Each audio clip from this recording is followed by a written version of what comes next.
One of the questions that we do get from our patients from time to time is whether active surveillance is the correct approach for them.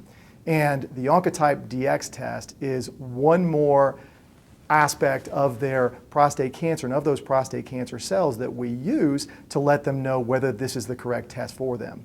Active surveillance is not forgetting about that patient with prostate cancer. Active surveillance is exactly what it sounds like. It is actively following that cancer.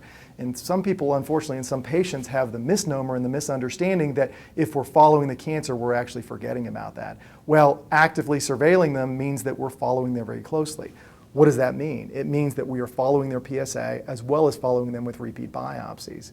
The challenge that we have with patients with prostate cancer is that with a lower grade disease, we don't know exactly whether this is indeed a lower grade disease.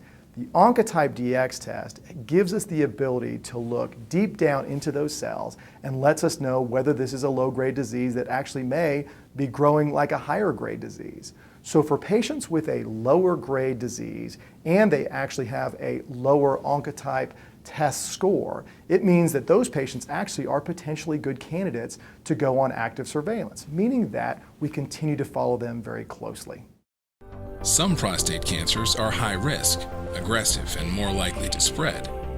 Others are low risk, least likely to have bad outcomes. The biopsy says cancer, but current diagnostic tools provide limited information about how aggressive a man's individual disease is. So most men decide to treat prostate cancer immediately. Once treated, many men experience serious long-term side effects, like incontinence and sexual impotence.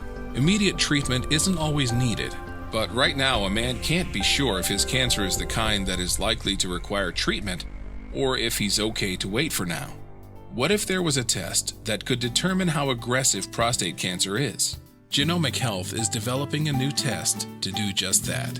By reviewing the underlying biology of the tumor and using genes from multiple biologic pathways, the test can predict the aggressiveness of prostate cancer when diagnosed, allowing a man to make a more informed treatment decision with confidence, taking care of himself with more information and greater peace of mind.